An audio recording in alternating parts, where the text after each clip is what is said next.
बिस्मिल्लाहिर्रहमानिर्रहीम।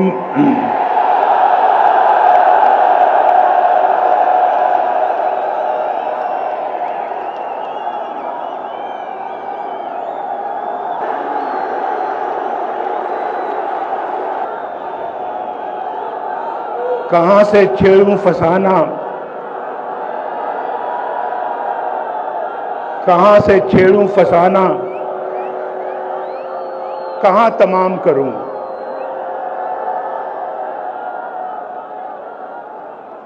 वो मेरी तरफ देखें तो मैं सलाम करूं।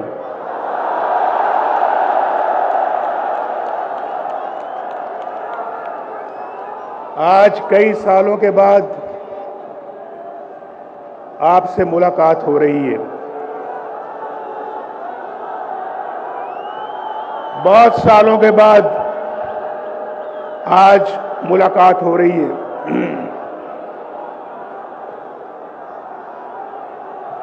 लेकिन आपसे मेरा प्यार का रिश्ता कायम और दायम है। उस रिश्ते में कोई फर्क नहीं आया और वो प्यार, मोहब्बत, वो खुलूस जो मैं आपके चेहरों से देख रहा हूं, जो आपकी आंखों से देख रहा हूं, मुझे उस पे नाज है, नाज।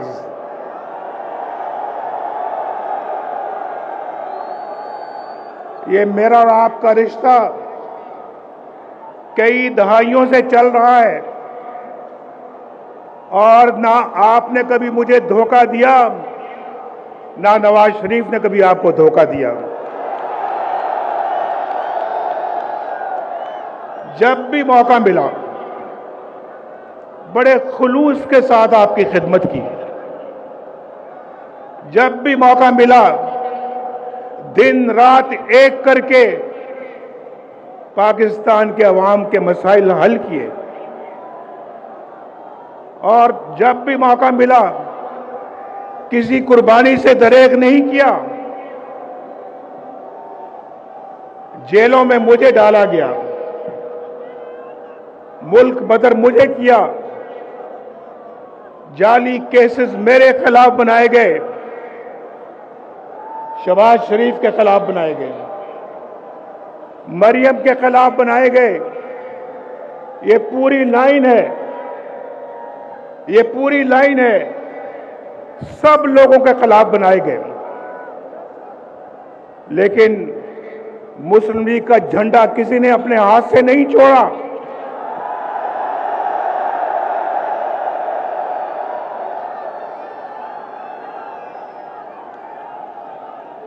मुझे ये बताएं कि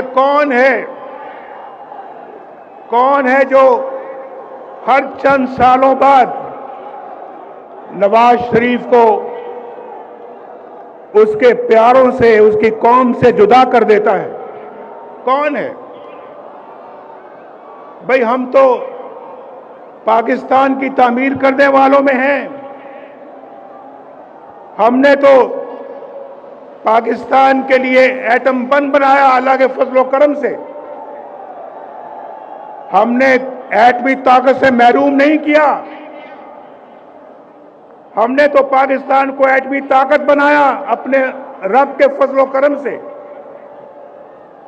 और हमने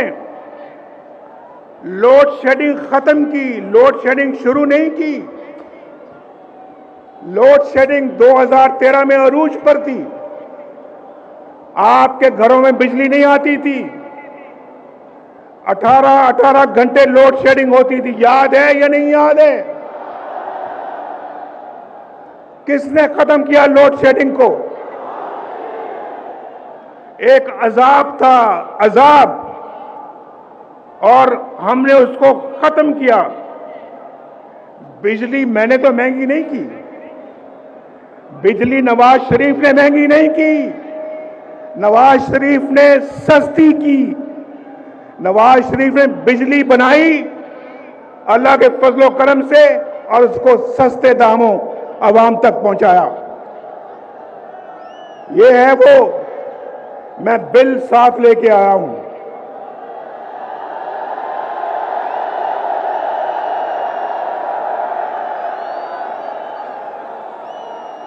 बिल मैं साथ लेके आया हूं और मैं आपको बताना चाहता हूं, एक मिनट सुन ले। मुझे पता है आप सुनना चाहते हैं कि आई लव यू टू।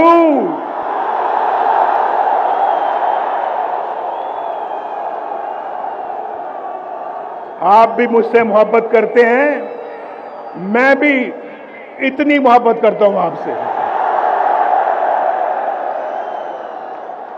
और आज यकीन करें, आज आपकी इस मोहब्बत को देखकर मैं अपने सारे दुख दर्द भूल गया हूं। मैं याद भी नहीं करना चाहता, मैं याद भी नहीं करना चाहता, लेकिन मेरे भाइयों, कुछ दुख दर्द ऐसे होते हैं जो इंसान उनको भुला तो नहीं सकता, लेकिन एक तरफ रख सकता है। कुछ दुख दर्द ऐसे होते हैं जो इंसान उनको फरामोश कर सकता है कुछ देर के लिए, लेकिन कुछ दुख दर्द ऐसे होते हैं, कुछ जख्म ऐसे होते हैं जो कभी नहीं भरते, कभी नहीं भरते। आप जानते हैं, ये जो कारोबार है, जिंदगी के अंदर इंसान की कमाई है, माल है, ये चला जाता है फिर आ जाता है अल्लाह के फजल व करम से। लेकिन जो लोग, जो अपने प्यारे इस आप से जुदा हो जाते हैं, वो आपको कभी दोबारा नहीं मिलते, वापस नहीं आते। आज मैं सोच रहा था कि मैं जब भी कभी बाहर से आता था, मेरी वालिदा, मेरी बीवी कुलसूम घर पहुंचता था तो दरवाजे पे खड़ी होती थी मेरा इस्तकबाल करने के लिए। आज मैं जाऊंगा तो वो दोनों नहीं है, वो मेरी सियासत की नजर हो गए। सियासत में मैंने खो दिया उनको, वो मुझे दोबारा नहीं मिलेंगे। ये बहुत बड़ा जख्म है जो कभी भरेगा नहीं। मेरे वालिद फौत हुए, मैं कब्र में ना उतार सका। मेरी वालिदा फौत हुई, मैं कब्र में ना उतार सका। मेरी बीवी कुलसूम फौत होती है तो मुझे कहां इत्तला मिलती है? कैद खाने में, जेल में इत्तला मिलती है।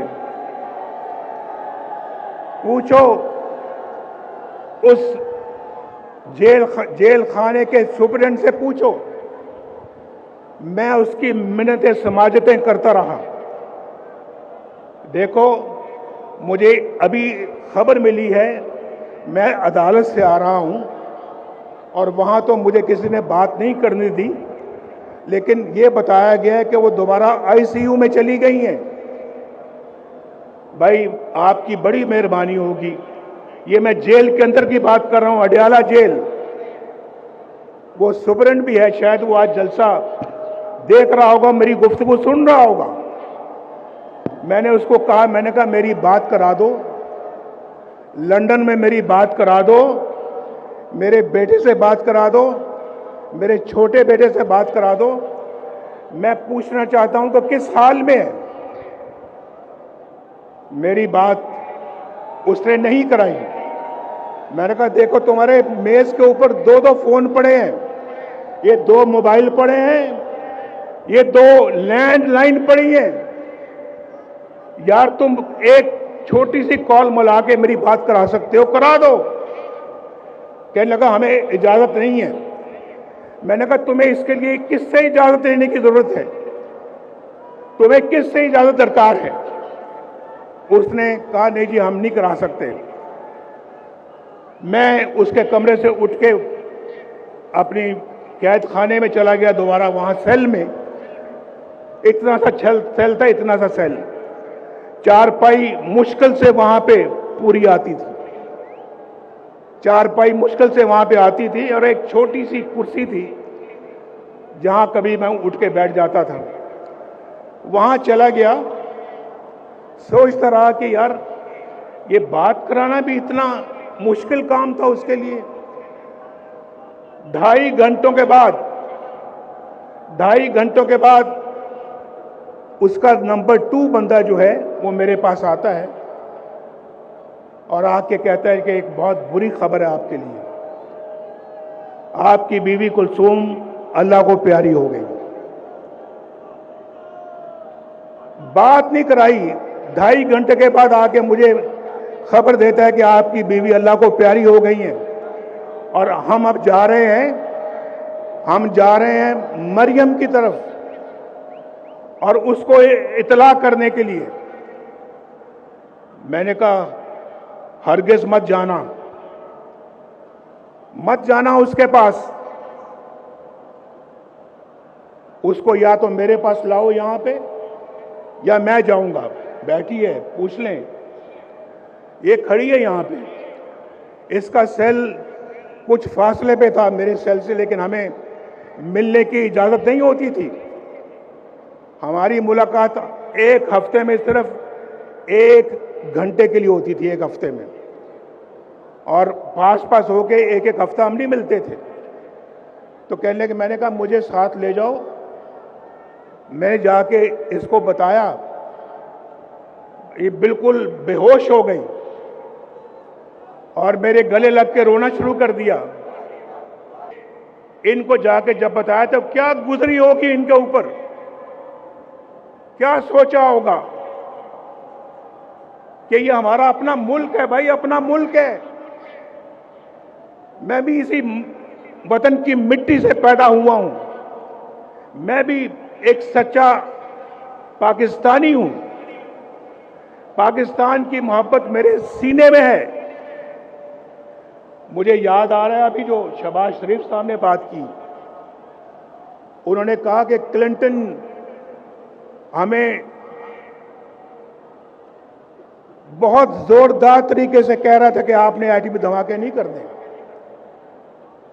और दुनिया के बाकी लीडर भी रोज मुझे कई लीडरों के फोन आते थे कि आपने धमाका नहीं करना, हिंदुस्तान ने कर दिया लेकिन आपने नहीं करना।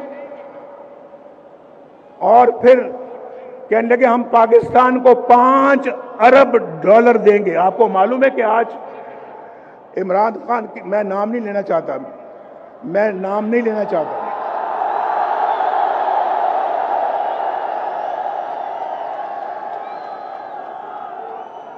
मैं नाम नहीं लेना चाहता, मैं वो फर्क मैं मलूज़े खातर रखना चाहता हूं जो मेरी ग्रूमिंग, मेरी ट्रेनिंग मुझे सिखाती है। मैं ऐसे माहौल में नहीं पला कि मैं गंदी बातों में टिट फॉर टैट करूं और मैं ईंट का जवाब पत्थर से दूं, मैं ऐसा नहीं करता।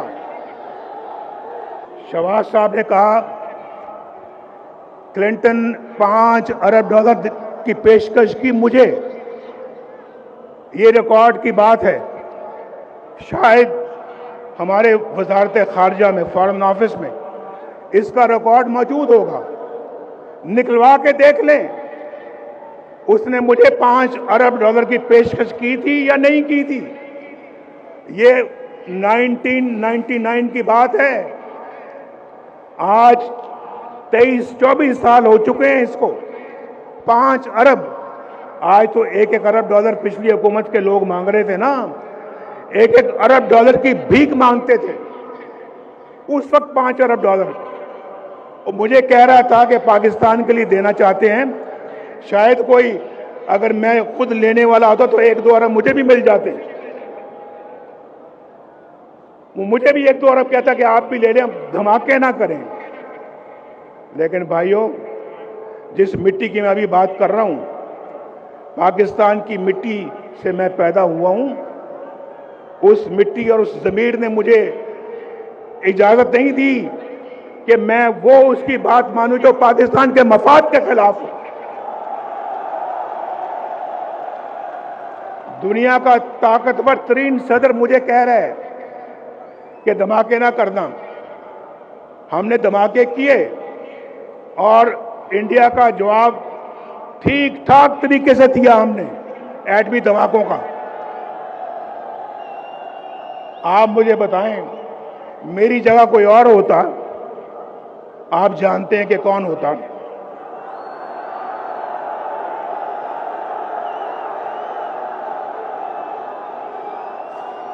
वो अमेरिका के सदर के आगे बोल सकता था? बोल सकता था? तो क्या इसी बात की पर हमें सजा मिलती है? इसी बात के लिए हमारी हुकूमतें तोड़ दी जाती हैं, हमारे खिलाफ फैसले सुनाए जाते हैं। मेरे जमाने में रोटी 4 रुपए की थी, आज कितने रुपए की है? बताओ। आज तो पूरे पाकिस्तान से आप सब लोग आए हुए हो। कोई कोयटा से आया है, कोई चागी से आया है, कोई सिंध से आया है, कोई सूबा केपी से आया है, खैबर से, कोई पंजाब के दूर दराज इलाके से आया है और कोई गिलगित बल्तिस्तान से आया है। ये देखा, बोल पड़े हैं, बोल रहे हैं बीच में। और कोई आजाद कश्मीर से आया है। ये आजाद कश्मीर के झंडे भी मैं देख रहा हूं। आप सबको मेरा खसूसी सलाम है, सलाम। वहां रोटी का क्या रेट है बताओ? रोटी कितने की मिलती है? 20 रुपए की। मेरे जमाने में कितने की थी? 4 रुपए की। इसलिए मुझे निकाला, इसलिए मेरी छुट्टी कराई, इसलिए कि जनाब नवाज शरीफ जो है वो उसने अपने बेटे से तनख्वाह नहीं ली, लिहाजा फारिग वजारत उज़्मा से खारिज कर दिया। ये कहां का फैसला है यार? क्या फैसला है ये? आप पाकिस्तानी कौम हो, बताओ, आप इस फैसले से इत्तेफाक करते हो? और फिर मुल्क का ये हाल हो गया। मुल्क आज बर्बादियों की हद तक चला गया, बर्बादियों की हद को छूकर अब वापस आएगा इंशाअल्लाह, वापस आएगा, लाएंगे वापस इंशाअल्लाह इसको हम। बचा लो ये मुल्क, बचा लो। मेरे भाइयों, जरा एक और बात बताओ। अभी तो रोटी आपने बताई कि 4 रुपए की थी और आज 20 रुपए की है। मुझे जरा ये भी बताओ कि पेट्रोल कितने का मिलता था मेरे दौर में? पेट्रोल बताओ। मेरे दौर में 60 रुपए लीटर मिलता था या नहीं मिलता था? आज कितने का है बताओ? बताओ फिर। इसलिए निकाला नवाज शरीफ को। मुझे बताओ कि आज जो है वो पाकिस्तान में डॉलर कितने का मिलता है? डॉलर मेरे जमाने में 104 रुपए था, 104 रुपए। आज 250 से भी ऊपर है। इसलिए तो महंगाई का तूफान है पाकिस्तान के अंदर। तो आप मुझे बताओ, इसलिए नवाज शरीफ को निकाला था कि वो उसने डॉलर को हिलने नहीं दिया। रुपया डॉलर के आगे बिल्कुल खड़ा था मजबूती के साथ। हमने हिलने नहीं दिया डॉलर को। लेकिन पता नहीं हम पता नहीं इतने नाशुक्र क्यों हैं। एक अच्छा मुल्क तरक्की की तरफ चल रहा था। आप यकीन मानो, 1990 में जब अल्लाह के फजल करम से नवाज शरीफ पहली दफा वजीर आजम बना,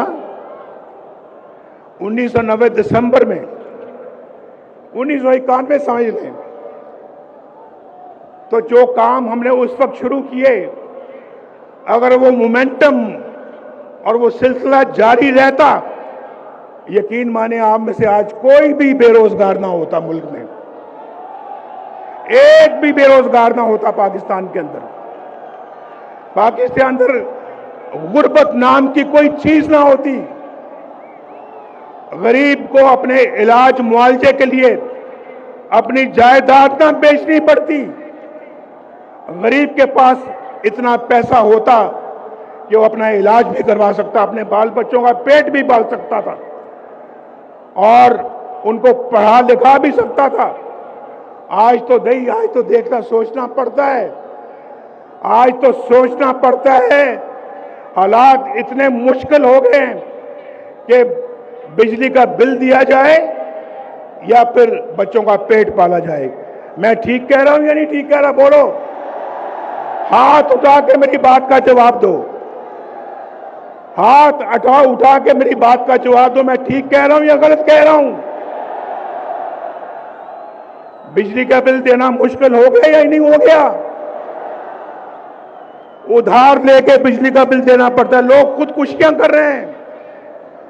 लेकिन एक बात मैं आपको बता दूं, ये सिलसिला जो है ये शहबाज शरीफ के जमाने का नहीं है, ये उससे बहुत पहले, अभी बहुत पहले का शुरू हो चुका था। डॉलर कंट्रोल में नहीं आ रहा था, बिजली के बिल महंगे हो रहे थे, रोटी महंगी होती जा रही थी, घी महंगा होता जा रहा था, पेट्रोल महंगा हो रहा था और फिर पाकिस्तान के अंदर डॉलर महंगा होता चला जा रहा था, चीनी महंगी होती चली जा। हमारे जमाने में चीनी 50 रुपए किलो थी, आज कितने की है? मैं तो 50 रुपए पे छोड़ के गया था, आज कितनी है? 200 की है, 250 की है। बताओ कहां 40 रुपए, कहां 250 रुपए? बताओ मुझे भाई, ये नवाज शरीफ को इसलिए निकाला था आपने? और पाकिस्तान ने, आपको मैं बताऊं, पाकिस्तान एशियन टाइगर बनने जा रहा था उस जमाने में। हम तो अपना पाकिस्तान को G20 में ले जाने की तैयारी कर रहे थे। आज दुनिया के बहुत सारे मुल्क G20 में चले गए हैं, हमसे इतनी तेजी के साथ आगे बढ़ गए जो हमसे बहुत पीछे थे, हमसे बहुत पीछे थे, लेकिन आज हमसे बहुत आगे चले गए हैं। हम बहुत पीछे रह गए हैं। हमने ना सिर्फ उनको पकड़ना है बल्कि उनसे भी आगे जाना है। मैंने आपको अभी पहले बताया है, आज मैं आपको बताऊं, मैं कई सालों के बाद तकरीर कर रहा हूं, 4 सालों के बाद तकरीर कर रहा हूं, यानी 6 सालों के बाद। 2 साल तो मैं पाकिस्तान में मुकदमे भुगत रहा और मरियम भी मेरे साथ थी। आज 6 सालों के बाद मैं किसी अपने जलसे से खिताब कर रहा हूं और मैं आपको ये बताना चाहता हूं, अभी मैं बात कर रहा था ये बिजली के बिलों की। देखो मेरी बात सुनो, मैं ये बिल तलाश करके लाया हूं आपके लिए, बिल तलाश करके। ये नसरुल्लाह खान का बिल है, नसरुल्लाह खान, उसका बिल है जब नवाज शरीफ वजीर आजम था, मई 2016 में, मई 2016, उस वक्त मैं वजीर आजम को, बाहर धरने हो रहे थे हमारे, मुझे मालूम है, लेकिन हम अपना काम करते चले जा रहे थे। आपको तो पता है कि धरने कौन करवा रहा था? पता है या नहीं पता है? हमने धरनों के बावजूद आपके घरों में बिजली पहुंचा दी थी, पहुंचाई थी या नहीं पहुंचाई थी? हमने धरनों के बावजूद मोटरवे पे मोटरवे बनाते चले गए। ये गिलगित वालों आप मत भूलो कि गिलगित से स्कर्दू मोटरवे भी नवाज शरीफ ने बनाई है। 60 अरब रुपया लगाकर गिलगित से स्कर्दू मोटरवे नवाज शरीफ ने बनाई। और चित्राल वाले हैं यहां, चित्राल वालों मेरी बात सुनो, लवारी टनल किसने बनाई थी? किसने बनाई लवारी टनल? वो भी अल्लाह के फजल करम से हमने बनाई ना। हमारा काम देखो। उसके बाद गवादर से कोयटा किसने मोटरवे बनाई? अल्हम्दुलिल्लाह हमने। पेशावर से इस्लामाबाद मोटरवे किसने बनाई? इस्लामाबाद से लाहौर मोटरवे किसने बनाई? लाहौर से मुल्तान किसने बनाई? मुल्तान से रहीम यार खान और शक्कर किसने मोटरवे बनाई? ऊंची आवाज में जवाब दो, ऊंची आवाज में।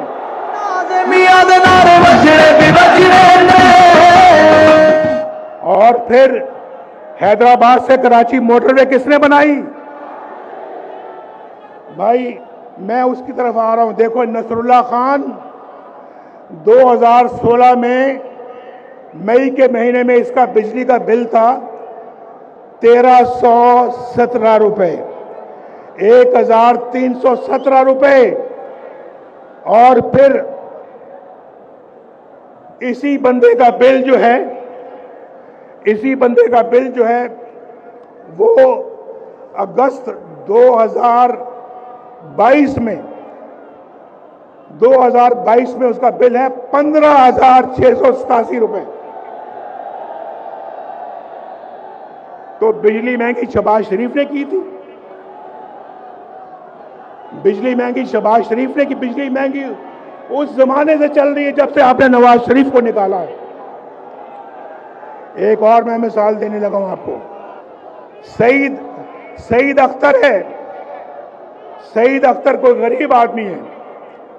इसका मार्च 2017 जब नवाज शरीफ वज़ीर आज़म था 2017 में इसका बिल था 760 रुपए, 760। और उसका बिल जो है वो अगस्त 2022 को क्या बिल आता है उसका? 8,220। कहां 760 रुपए और कहां 8,220 रुपए। ये शहबाज शरीफ ने किया था। मैं उसकी शहबाज शरीफ की कोई तरफदारी या सफाई पेश नहीं कर रहा। मैं हकायक बयान कर रहा हूं आपको, हकायक। और उसके बाद भाई मुझे तो ये सारी बातें करें। मैंने अभी आप शुरू में कह दिया है, आपका जज्बा प्यार मोहब्बत देखकर मैंने कहा मैं अपने सब दुख बिल्कुल उनको मैं एक तरफ कर रहा हूं, लेकिन मिट्टी की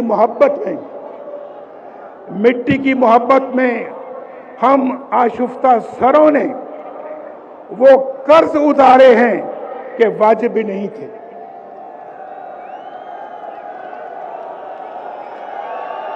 और गालिब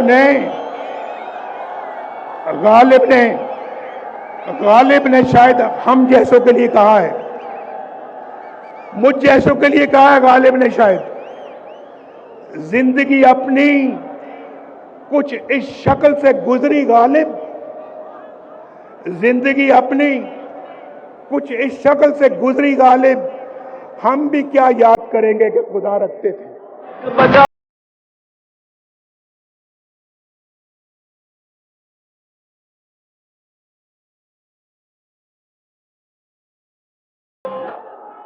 मुश्किल से अल्लाह निकालेगा, हम कोशिश करेंगे, लेकिन बार बार गालिब हमें ना छेड़। मैंने पहले कहा है, जरा खामोश भाई। मैं मानता हूं बहुत जोश और जज्बा, लेकिन जरा चलो, और नहीं तो मेरा शेर खामोशी से सुन लें। शेर को खामोशी के साथ सुन लें आप। जख्म इतने लगे हैं कि वो भरते भरते वक्त लगेगा, लेकिन मेरे दिल के अंदर कोई इंतकाम की तमन्ना नहीं है, बदले की कोई तमन्ना नहीं है नवाज शरीफ के दिल में। नवाज शरीफ के दिल में अगर तमन्ना है, बस यही है, मेरी ये कौम के लोग खुशहाल हो जाए। इनके घरों में खुशियां आ जाएं, इनके घरों में खुशहालियां आ जाएं, इनके घरों के अंदर रोशनी के चिराग जलें, इनको रोजगार मिले, इनको एक बाइज्जत पाकिस्तानी बनने का मौका मिले, बेरोजगारी ना हो, गुर्बत ना हो, बीमारी ना हो, जहालत ना हो। ये नवाज शरीफ चाहता है, ये नवाज शरीफ चाहता है। और मेरी दुआ है अल्लाह ताला से, अल्लाह ताला मेरे दिल के अंदर कभी भी कोई इंतकाम का जज्बा ना लेके आना। मैं इस कौम की खिदमत करना चाहता हूं, मैंने पहले भी की है। अल्लाह पाकिस्तान मुस्लिम लीग को और भी ताकत और तौफीक दे, ये खिदमत का सफर जारी रख सके। मैं जो शेर है वो मेरा सुन ले भाई।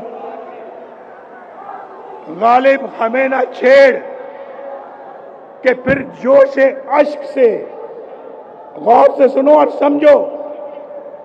गालिब हमें ना छेड़ कि फिर जोश अश्क से, बैठे हैं हम तहैया तूफान किए हुए। हमें ना छेड़ो, जख्मों को ना छेड़ो हमारे, वरना हमारे इतने आंसू निकलेंगे, इतने आंसू निकलेंगे कि तूफान आ जाएगा।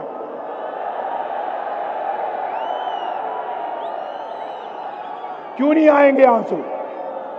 आंसू क्यों नहीं आएंगे? ये बैठी है मरियम, मरियम बैठी है यहां पर, आपके सामने है यहां। पूछे इससे कि वो अजियत का लम्हा कैसे कोई भुला सकता है, जब मरियम को अपने कैदी बाप के सामने गिरफ्तार किया जा रहा था। मैं कोट लखपत जेल में कैदी था, बंद था, और नैब वाले आकर मेरी आंखों के सामने इसको कैद करके लेके जाना चाह रहे थे। ये मेरे पास आई, मैं सामने बैठा था कि अबू जान ये मुझे अरेस्ट करना चाहते हैं, गिरफ्तार करना चाहते हैं, मैं क्या करूं? मैं क्या, एक कैदी क्या कर सकता है? अरेस्ट करना चाहते हैं तो कर लें। इसकी छोटी बेटी थी, छोटी बेटी अपनी मां की गिरफ्तारी का मंजर अपने आंसू भरी आंखों से देख रही थी, मेरे सामने बैठी हुई थी। मैं इस मिट्टी का रहने वाला हूं, मैं सन ऑफ द सॉइल हूं, ये भी डॉटर ऑफ द सॉइल है। इतना जुल्म, इतना जुल्म।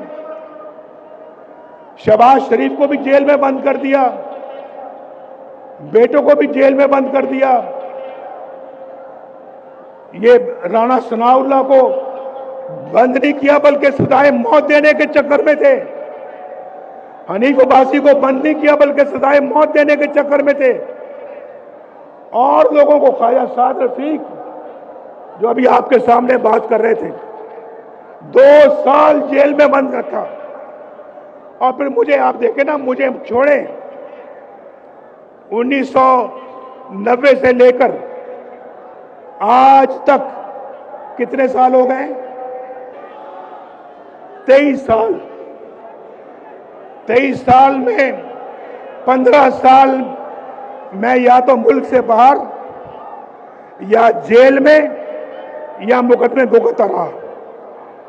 अगर ये 23 साल मैंने पाकिस्तान को दिए होते, आज अल्लाह के फजल करम से पाकिस्तान एक जन्नत बना होता, जन्नत। हम फिर जन्नत बनाएंगे इसको इंशाअल्लाह।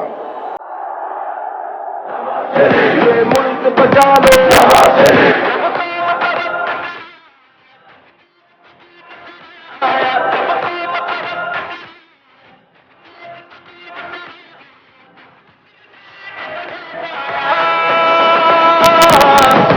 मैं पूछता हूं भाई, ये जो दौर गुजरा है एक हमारे मुल्क के अंदर, जो दौर हो गुजरा है, उस दौर का कोई एक कारनामा, कोई एक मंसूबा बता दो जो उस दौर में बनाया हो, बताओ कोई। लेकिन अगर हमसे पूछते हो तो पूछो कि तामीर और तरक्की का कौन सा मंसूबा है, कौन सा काम है जो हमने नहीं किया? कौन सा काम है? हमसे पूछते हैं हमारा बयानिया क्या है। हमारा बयानिया पूछना है तो फिर ऑरेंज लाइन से पूछो जो शहबाज शरीफ ने बनाई यहां पे। कराची की ग्रीन लाइन से पूछो। हमारा बयानिया पूछना है तो मेट्रो बस से पूछो। एक शहर में नहीं, कई शहरों में। पेशावर इस्लामाबाद मोटरवे से पूछो। हमारा बयानिया पूछना है तो फिर चाकी के एटमी धमाकों से पूछो। हमारा बयानिया पूछना है तो फिर रोटी की कीमत से पूछो, डॉलर के रेट से पूछो, गरीब के बिजली के बिलों से पूछो। हमारा बयानिया पूछना है तो फिर इखलाकियात से पूछो। और आपको पता है कि हमारे इखलाकियात में उनके इखलाकियात में कितना फर्क था। बुजुर्गों की इज्जत से पूछो। हम वो नहीं है जो किसी की पगड़ी उछालें। ये पगड़ी उछालना उनका काम था, हमारा नहीं है। और मैं ये समझता हूं मेरे भाइयों, दोस्तों, और मेरी बहनें भी यहां पे हैं या नहीं है? बहनें कहां हैं हमारी?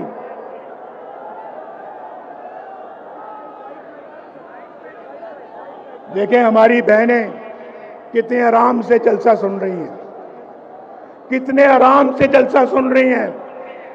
कोई ढोल की थाप पे नाच गाना यहां नहीं हो रहा।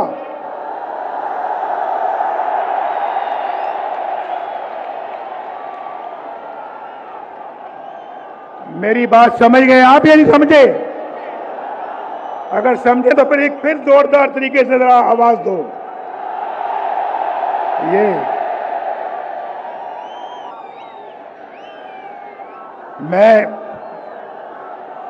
मैं समझता हूं कि पाकिस्तान के अवाम को जो दरपेश मसाइल हैं, क्योंकि अब कोताही की कोई गुंजाइश नहीं है, गुंजाइश नहीं है कोताही की। पाकिस्तान के अवाम को जो दरपेश मसाइल हैं उनके असबाब पे गौर करें और आइन की रूह के मुताबिक मुत्तहिद होकर मुस्तकबिल का प्लान बनाएं। हमारे आइन पर अमल दरामद करने वाले रियासती इदारे, जमातें और रियासत के सतूनों को मिलकर काम करना होगा। मिलकर कहो मेरे साथ, मिलकर काम करना होगा। आप भी दुनिया में एक मुनफरिद मकाम हासिल करना चाहते हो या नहीं? हाथ खड़ा करके बताओ। दुनिया में मकाम हासिल करना चाहते हो? फिर सबको मिलकर काम करना होगा, मिलकर। उसका वाहिद हल यही है। मैं आपको पिछले 40 साल का निचोड़ बता रहा हूं, निचोड़। इसके बगैर ये मुल्क आगे नहीं बढ़ सकता, ये मुल्क आगे नहीं बढ़ेगा। और फिर आइन पर अमल दरामद करने के लिए सबको इकट्ठा होना पड़ेगा। वो बुनियादी मर्ज दूर करना पड़ेगा जिसकी वजह से मुल्क हादसे का बार बार शिकार हो जाता है। हमें एक नए सफर के आगाज की जरूरत है। नया सफर हमने शुरू करना है। आज आप दूर दूर से आए हैं मेरे साथ, ये तय करें, आप तय करें कि हम एक नया सफर का आगाज करेंगे, पूरे जोशो खरोश के साथ करेंगे। मैं 4 साल के बाद भी देखे मेरा जोशो खरोश मेरा ठंडा नहीं पड़ा, मेरा जज्बा मान नहीं पड़ा। मेरा जज्बा आज भी उतना ही जवान है जितना आपका जज्बा जवान है। हमें फैसला करना होगा। सुनो सुनो, अब मैं बहुत जरूरी बातें करने लगा हूं, बहुत जरूरी बात करने लगा हूं, तो गौर से सुनो। हमें फैसला करना होगा कि किस तरह हमने खोया हुआ मकाम हासिल करना है। हमें डबल स्पीड के साथ दौड़ना पड़ेगा। किस तरह से हमने हाथों में पकड़ा हुआ कशकोल तोड़ना होगा, हमेशा गली तोड़ना होगा। किस तरह से हमें अपने पांव पे खड़ा करना होगा, अपने पांव पे खड़ा होना होगा। किस तरह से अपनी कौमी गैरत और कौमी वकार को बुलंद करना होगा। किस तरह पाकिस्तान के अंदर बेरोजगारी का खात्मा करना होगा, गुर्बत का खात्मा करना होगा। किस तरह एक बावकार और फाल फॉरेन पॉलिसी बनानी होगी हमें। किस तरह अपने हमसायों के साथ और दुनिया के साथ अपने ताल्लुकात को उस्तवार करना होगा। हम अपना हमसायों के साथ लड़ाई करके दुनिया के साथ अच्छा ताल्लुक करके तरक्की नहीं कर सकते। हमें सबके साथ अच्छे ताल्लुकात कायम करना होंगे और कश्मीर के हल के लिए भी बहुत बावकार तदबीर के साथ आगे बढ़ना होगा, बड़े बावकार तरीके से आगे बढ़ना होगा, तदबीर के साथ बढ़ना होगा।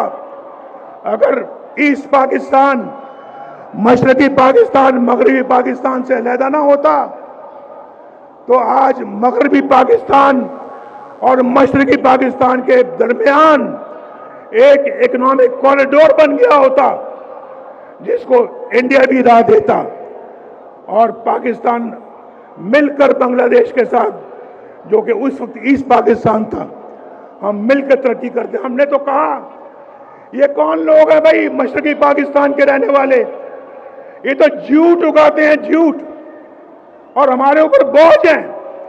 हमने उस बोझ को उतार कर जमीन पे मारा और देख लें आज वही मशरकी पाकिस्तान तरक्की में आपसे आगे निकल गया है। आगे हम पीछे रह गए हैं, पीछे।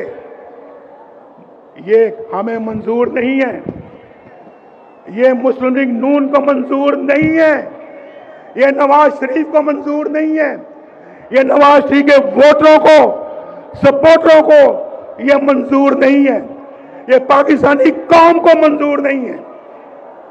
हमने इस सूरत हाल से बाहर निकलना है और मैं समझता हूं किस तरह से अपने मामलात को हमने ठीक तरह चलाना है।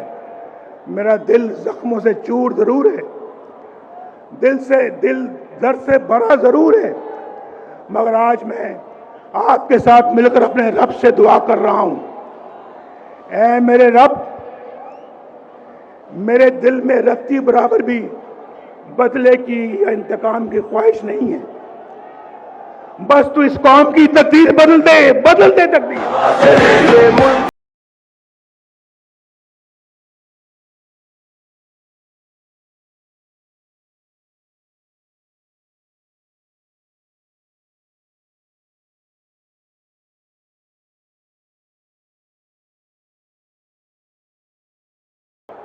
आपने मेरे साथ मिलकर अभी 1-2 मिनट में दुआ करनी है। आपने मेरे साथ मिलके दुआ करनी है आपने। और उम्र के इस हिस्से में मेरी आरज़ू है कि मैं एक बदला हुआ पाकिस्तान देखूं। मैं आज यहां आपको जगाने आया हूं। क्या करने आया हूं? अपने मुंह से कहें, क्या करने आया हूं? आपको जगाने आया हूं। आगे बढ़ो और पाकिस्तान को संभालो और आइंदा किसी को इजाजत ना देना कि आपके मुल्क के साथ ये खिलवाड़ कर सके, आपके मुल्क के साथ ये सलूक कर सके।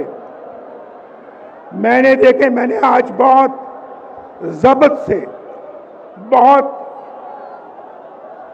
पेशेंस से, सब्र से मैंने आज काम लिया है।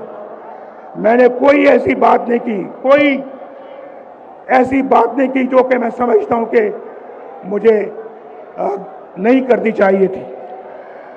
लिहाजा मैं समझता हूं कि आज आप मेरे साथ दुआ करें। एक तो अल्लाह ताला फलस्तीन की मदद करे, हम सब मिलकर फलस्तीन की मदद करें, उनको जुल्म से बचाएं। उन पे भी जो इस वक्त जुल्म का सिलसिला जो जारी है वो इंसानियत के खिलाफ जुल्म है। हम उसको हर तरीके से कंडेम करते हैं। मेरे साथ मिलके कहो, हम हर तरह से उसको रद्द करते हैं। बोलो, रद्द करते हैं। और दुनिया से अपील करते हैं कि इंसाफ से काम लो और फलस्तीन का बाइज्जत हल निकालो। उनका हक उनको वापस दिया जाए और उनका हक उनको मिले, वो भी चैन सुकून से अपनी जिंदगी गुजार सकें। उनको हक से महरूम करना और उसका हक किसी और को दे देना, ये बहुत बुरी बात है। इसको हम कभी कबूल नहीं करेंगे। पाकिस्तान कभी कबूल नहीं करेगा। पाकिस्तान के अवाम कभी कबूल नहीं करेंगे। बोलो, मेरी इस बात के साथ इत्तेफाक करते हो? मैंने कहा, सोचा, मैंने आज सोचा कि मैंने कभी किसी की गाली का जवाब गाली से नहीं देना। मैं आपको भी यही कहूंगा, गाली का जवाब गाली से नहीं देना। अपने नौजवानों को यह पैगाम देना चाहता हूं कि आप मिल्लत के मुकद्दर का सितारा हैं। अपनी जिंदगियां मनफी कामों में गुजारने के लिए आप नहीं हैं। रास्ता कठिन जरूर है लेकिन नामुमकिन नहीं है। मेरे साथ मिलकर कहो, रास्ता कठिन जरूर है लेकिन अगला जुमला आइए नहीं, रास्ता कठिन जरूर है लेकिन, फिर से, लेकिन नामुमकिन नहीं है। दोबारा तामीरे नौ करेंगे पाकिस्तान की मेरे साथ मिलकर। बिजली के रेटों को कम करेंगे मेरे साथ मिलकर। बिजली के रेटों को मेरे साथ मिलकर कम करेंगे। डॉलर सस्ता करेंगे, महंगाई कम करेंगे, बेरोजगारी का खात्मा करेंगे, मोटरवेज बनाएंगे। फिर तो सत्य खैर है, सत्य खैर है। मुस्लिम लीग नून का एजेंडा इंशाल्लाह यही होगा कि हमने ये सारे काम करने हैं। अपने अखराजात में कमी करनी है, अपने कौमी मलकियत के इदारों का इंतजाम बेहतर तरीके से करना है, बरामदात को बढ़ाना है, ज़राअत की इनकलाबी इस्लाहात करनी है और पाकिस्तान को आईटी पावर बनाना है। आईटी पावर इंशाअल्लाह इंसाफ के निज़ाम को इस्लाहात लेके आनी है वहां पे, और नौजवानों और खवातीन के लिए खसूसी काम करेंगे। शहबाज शरीफ साहब सुन रहे हैं मेरी गुफ्तगू, शहबाज शरीफ साहब सुन रहे हैं। मैं इनको भी कह रहा हूं, अपनी पार्टी के सारे लीडरान को मैं ये मैसेज दे रहा हूं और आपको भी दे रहा हूं। आपको, क्योंकि आज नवाज शरीफ ने हमेशा जो कहा है अल्लाह के फजल करम से करके दिखाया है। बोलो, इस बात का गवाह हो या नहीं हो? करके दिखाया है या नहीं करके दिखाया है? दुआ करो, अल्लाह ताला, तू मुसब्बिबुल अस्बाब है, तू रब्बुल आलमीन है, तू अरहमुर राहिमीन है। तू हमारे हाल पे रहम फरमा, हमारे मुल्क को, कौम को मुसीबतों से नजात अता फरमा, हमारे घरों में खुशहाली के असबाब पैदा कर, हमारे बच्चों को रोजगार अता फरमा, बाइज्जत रोजगार अता फरमा, हमें महंगाई से निजात अता फरमा, हमारे बच्चों को पढ़ने लिखने की तौफीक अता फरमा और पढ़ लिख कर अच्छे और नेक शहरी बनने की तौफीक अता फरमा।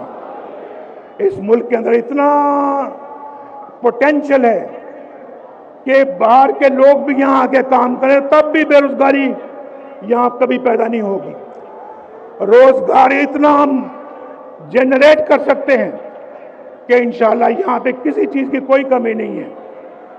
अल्लाह ताला तो हमारे गुनाहों को माफ फरमा, हमारे गुनाहों को माफ फरमा, हमसे जो लग़ज़ें हो गई हैं, जो गलतियां हो गई हैं, अल्लाह ताला उनको माफ फरमा। हमने जो गुनाह हमसे सरजद हो गए, अल्लाह उनको भी माफ कर दे और हमारी तरफ नजर करम अता फरमा। दिल से आमीन कहना भाई, दिल से कहना, दिल से। कई लोग होते हैं ना, वो कहते हैं जनाब आप अपना 100 दफा दुरूद शरीफ पढ़े, 100 मरतबा दुरूद शरीफ पढ़ा करें सुबह को और 100 मरतबा शाम को। लेकिन मैं अपना सुनता हूं बात को, तस्बीह मेरे पास भी है, लेकिन मैं कोशिश करता हूं कि तस्बीह दूसरों के सामने ना पढ़ा करूं।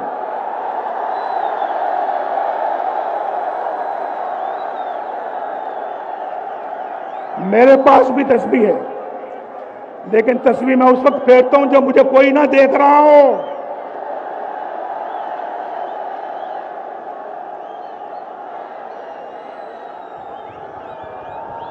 बगल में छुरी, मुंह में राम राम, ये मुझे नहीं आता।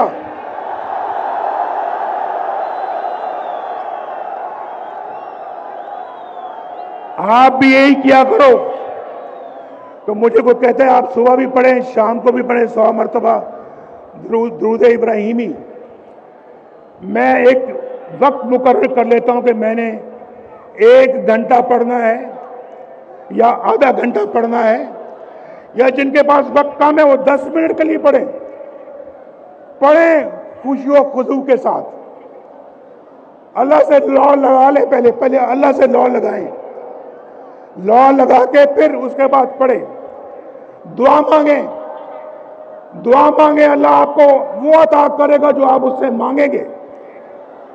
कहते हैं नदामत का एक आंसू, नदामत शर्मिंदगी, नदामत का एक आंसू जिंदगी के सारे गुनाह धो देता है, जिंदगी के सारे गुनाह धो देता है एक आंसू।